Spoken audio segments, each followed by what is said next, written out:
तो आप सभी को पता चल गया होगा कि HCRO CA रिक्वायरमेंट 2026 का नोटिफिकेशन जारी हो गया है। टेलीग्राम पर हमने आपको अपडेट दिया था कि इलाहाबाद हाई कोर्ट का review officer, assistant review officer और कंप्यूटर असिस्टेंट के पदों पर भर्ती का विज्ञापन जारी हो चुका है। आज उसी के बारे में बात करने वाले हैं। वीडियो को लाइक कर लीजिएगा, चैनल पर नया है चैनल को सब्सक्राइब कर लीजिएगा। बात कर लेते हैं इंपॉर्टेंट डेट्स की। तो ऑनलाइन रजिस्ट्रेशन कब शुरू हुए? जैसे ही विज्ञापन जारी हुआ वैसे ही 1 जून 2026 को ऑनलाइन रजिस्ट्रेशन शुरू हो गए। लास्ट डेट टू अप्लाई 21 जून 2026, यानी कि समय बहुत कम है आपके पास, मात्र 21 दिनों का फॉर्म भरने के लिए। फी पेमेंट लास्ट डेट है 22 जून 2026। करेक्शन विंडो खुलेगी 24 और 25 जून को। इसके बाद आपका कोई करेक्शन नहीं माना जाएगा। एग्ज़ाम की डेट अभी नहीं आई है, लेकिन एनटीए बहुत जल्दी एग्ज़ाम कराता है, तो उम्मीद मानकर चलिए जुलाई से अगस्त या लास्ट अगस्त में आपको ये एग्ज़ाम देखने को मिल जाएगा। टोटल पोस्ट डिटेल की अगर बात करें तो रिव्यू ऑफिसर की 138 पोस्ट हैं। लेवल 8 की जॉब है, बहुत अच्छी नौकरी होने वाली है, हाई कोर्ट की जॉब है। असिस्टेंट रिव्यू ऑफिसर के 380 पोस्ट हैं, लेवल 7 की जॉब है। और कंप्यूटर असिस्टेंट सीए की 25 पोस्ट हैं जो लेवल 4 की जॉब है। तो यहाँ पर आप देख सकते हैं टोटल 543 पोस्ट हैं। अगर फीस की बात करें तो जनरल ओबीसी के लिए 1200 रुपये है, SC ST EWS के लिए 1000 है, वो भी सिर्फ उत्तर प्रदेश के। एलिजिबिलिटी क्राइटेरिया की बात करें तो एज लिमिट 1/7/2026 को काउंट की जाएगी। RO के लिए मिनिमम 21 ईयर्स होनी चाहिए और मैक्सिमम 35 ईयर। कंप्यूटर असिस्टेंट के लिए मिनिमम 18 ईयर और मैक्सिमम 35 ईयर। एजुकेशन क्वालिफिकेशन की बात करें तो बैचलर डिग्री आपके पास होनी चाहिए और कंप्यूटर क्वालिफिकेशन आपके लिए इसेंशियल है। इसमें या तो आपने डिप्लोमा डिग्री का रखा हो कंप्यूटर साइंस से, या ओ लेवल सर्टिफिकेट हो आपके पास, या आपके पास CCC सर्टिफिकेट हो। पहले सिर्फ ओ लेवल सर्टिफिकेट लेते थे, जिससे बहुत कम कट ऑफ जाती थी और बहुत कम छात्र मिलते थे जो इस क्राइटेरिया को पूरा करते हों। इसलिए अब यहाँ पर CCC को भी अलाउ किया गया है। और डेटा एंट्री की आपको नॉलेज होनी चाहिए, वर्ड प्रोसेसिंग की नॉलेज होनी चाहिए, कंप्यूटर ऑपरेशन की नॉलेज होनी चाहिए। एक टाइपिंग स्पीड टेस्ट भी होगा आपका, जो 25 word per minute in English की टाइपिंग मांगी गई है। तो सिर्फ इंग्लिश की टाइपिंग आपको करनी होगी, यहाँ पर हिंदी की कोई आवश्यकता नहीं है। चयन प्रक्रिया 3 चरण है। स्टेज 1 है जहां पर कोई भी निगेटिव मार्किंग नहीं है। यहां पर आपको 200 क्वेश्चन मिलेंगे और 200 टोटल मार्क होंगे। ड्यूरेशन 3 आवर का होगा 180 मिनट में, ठीक है। तो यहां पर स्टेज 2 है आपका, जहां पर आपको पेन और पेपर मोड में होगा, सब्जेक्टिव है। यहां पर आपको ऐसे राइटिंग करनी होगी इंग्लिश में जो 30 नंबर का होगा। प्रीशियस राइटिंग करनी होगी 30 मार्क्स की। ट्रांसलेशन इंग्लिश टू हिंदी करना होगा 25 मार्क का, और translation Hindi to English 25 mark का। कॉम्प्रहेंशन 40 मार्क का आपको करना होगा। ड्यूरेशन आपका 2 घंटे का रहने वाला है। टोटल मार्क आपके 150 नंबर का होगा। अगर आपने स्टेज 1 पार कर लिया तो स्टेज 2 में आपको ये सब करने का मौका मिलेगा। और ये आप सारा चीज 1 महीने के अंदर तैयार कर सकते हैं, 1.5 महीने के अंदर तैयार कर सकते हैं, अगर थोड़ा भी आप सजग रहते हैं। तो सबसे पहला टारगेट आपका स्टेज 1 होना चाहिए। ये नहीं कि स्टेज 1 छोड़ के आप स्टेज 2 में कूद गए। फिर आता है स्टेज 3, कंप्यूटर नॉलेज टेस्ट। यहाँ पर आपका टोटल मार्क 50 नंबर का होगा, 20 मिनट का आपका ड्यूरेशन होगा, और क्वालिफाइंग मार्क यानी कि आपको कम से कम 25 नंबर लाने हैं, बहुत ज़्यादा नंबर नहीं लाने हैं, सिर्फ क्वालिफाइंग है।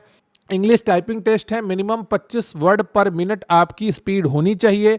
500 word text to be reproduced, और 0.1 नंबर आपका कट जाएगा अगर आप एक गलती करते हैं टाइपिंग में। तो यानी कि 1/10 की निगेटिव मार्किंग है यहाँ पर। सिलेबस की बात करें तो बहुत ज़्यादा सिलेबस में नहीं लिखा है, डायरेक्ट लिखा है general science, history of India, Indian national movement, Indian polity, economy and culture, Indian agriculture, commerce and trade, population, ecology and urbanisation यानी कि शहरीकरण, world geography, resources of India, current national and international events यानी कि current affairs, general aptitude, special knowledge recording UP, general English, general Hindi, elementary knowledge of computer. तो आपने एक चीज़ देखा होगा कि अब यूपी जीके और कंप्यूटर बहुत महत्वपूर्ण हो गया है, कोई भी एग्जाम हो सभी के लिए। रही बात यहाँ पर बाकी सब्जेक्ट की, तो मैं लगातार आपको लोअर पीसीएस के लिए करा रहा हूँ। अगर आप वो तैयार करते हैं तो बहुत अच्छे तरीके से आपका ये पेपर भी निकल जाएगा। लेकिन अगर आप स्पेशली सिर्फ एएचसी के लिए तैयारी करना चाहते हैं तो यहाँ पर आपको जनरल इंग्लिश, जनरल हिंदी पे ज़्यादा फोकस करना पड़ेगा, बाकी तो आप इधर उधर से कंप्लीट कर ही लेंगे। यहाँ पर बहुत सारे आपके मन में डाउट होंगे कि कब शुरू होंगे, तो आपको 1 जून 2026 डेट बता दी गई है। कुल कितनी वैकेंसीज हैं, तो 543 पद हैं, आरओ के 138 हैं, एआरओ के 380 हैं और सीए के 25 हैं। आप सभी लोग लगातार मैसेज कर रहे थे कि एएचसी, आरओ, एआरओ के लिए नोट्स चाहिए और उनके लिए नोट्स लेकर आइए। तो यहाँ पर आपके लिए नोट्स की व्यवस्था की जा रही है, जहाँ पर आपको बहुत ऑर्गेनाइज्ड वे में नोट्स मिलने वाले हैं और सभी सब्जेक्ट के नोट्स मिलेंगे। कोई भी सब्जेक्ट आपका छूटेगा नहीं, लेकिन रीजनिंग और आपका जो जनरल एप्टीट्यूड है वो आपको स्वयं तैयार करना होगा। बाकी आपका सब कुछ मैं करवाऊंगा, जितना भी आपका सिलेबस में है। ज़्यादातर यहाँ पर आपका जीएस का सेक्शन है और इधर उधर का कुछ आना नहीं है, तो बहुत आसानी से आप ये कर लेंगे। तो अगर आप कमेंट करेंगे और अच्छे से तैयारी करना चाहते हैं तो आप हमारे साथ जुड़ सकते हैं। अगर आप लोअर बैच में जुड़े हुए हैं तो फिर चिंता की कोई बात ही नहीं है, वहाँ पर आपको बहुत अच्छा ऑर्गेनाइज्ड कंटेंट प्रोवाइड करवाया जा रहा है। लेकिन ये हो सकता है कि इसका पेपर थोड़ा जल्दी हो जाए, तो आपको अंग्रेजी और अन्य विषयों के नोट्स कुछ जल्दी चाहिए होंगे, तो इसके लिए आप स्पेशली इसको ज्वाइन कर सकते हैं। स्क्रीन पर आपको व्हाट्सएप नंबर दिख रहा होगा, जहां पर आप मैसेज करके पूरी जानकारी प्राप्त कर सकते हैं कि किस प्रकार आप एएचसी, आरओ, एआरओ एग्जाम के लिए तैयारी कर सकते हैं हमारे नोट्स से। आप लोग लगातार रिक्वेस्ट कर रहे थे, इसलिए ये पूरा बैच डिजाइन किया जा रहा है, जहां पर आपको एएचसी, आरओ, एआरओ के एग्जाम नोट्स मिलने वाले हैं। करंट अफेयर्स पर बहुत अच्छा काम चालू कर दिया गया है और बहुत ही जल्दी आपको सुव्यवस्थित, वेल ऑर्गेनाइज्ड और अच्छा कंटेंट करंट अफेयर्स का मिलेगा, जो और कहीं नहीं मिलने वाला है। तो अगर आप जुड़ना चाहते हैं तो स्क्रीन पर आपको व्हाट्सएप नंबर दिख रहा होगा। डिस्क्रिप्शन बॉक्स में आपको हमारी एएचसी, एआरओ, एआरओ की वेबसाइट का लिंक भी मिल जाएगा, जहां पर आप जाके पूरी जानकारी प्राप्त कर सकते हैं, किस प्रकार से ये नोटिफिकेशन आया है, नोटिफिकेशन की डिटेल्स क्या है। और उसी वेबसाइट पर आपको प्रैक्टिस करने के नोट्स भी मिल जाएंगे, जिससे आपकी तैयारी और आसान हो जाएगी। आप देख सकते हैं यहाँ पर आपका इस प्रकार से प्रैक्टिस नोट्स मिल जाएंगे, प्रैक्टिस सेट क्वेश्चन मिल जाएंगे। विटामिन सी का रासायनिक नाम क्या है, तो आप सभी को पता है। यहाँ पर अगर नहीं पता है तो आप डायरेक्ट व्याख्या भी देख सकते हैं। अगर पता है तो आप यहाँ पर डायरेक्ट क्लिक करेंगे, अगर गलत क्लिक करेंगे तो रेड हो जाएगा, ठीक है। तो इस प्रकार से आप तैयारी पूरी कर सकते हैं और बहुत सारे ये एमसीक्यू बेस्ड प्रैक्टिस सेट भी मैं आपको अपनी इस वेबसाइट पर प्रोवाइड करवाने वाला हूं, और जिसका लिंक आपको पेड बैच में लगातार मिलता रहेगा।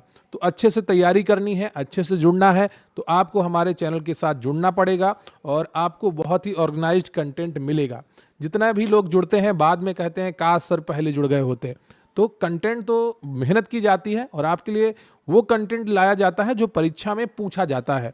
लेखपाल की परीक्षा में बहुत सारा जो पेपर है वो हमारे कंटेंट से ही आया था और आप सबके निरंतर मैसेज आए हैं, जिससे हमारा भी हौसला बढ़ा है कि आपके लिए हम जो मेहनत कर रहे हैं वो आपको कुछ फ़ायदा दे रही है।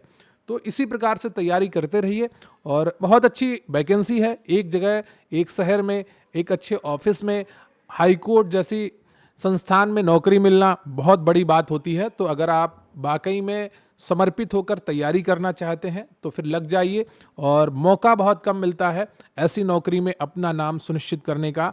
बहुत कठिन एग्ज़ाम नहीं है और बहुत ज़्यादा चिंता वाला एग्ज़ाम भी नहीं है। अगर आपको थोड़ा भी ध्यान से पढ़ाई करेंगे तो किस्मत ने थोड़ा साथ दे दिया तो निश्चित रूप से ये नौकरी आपकी होगी, सैलरी भी पूरी आपकी होगी और नाम भी पूरा आपका होगा। मिलेंगे फिर किसी अन्य वीडियो में, तब तक के लिए जय हिंद, जय भारत।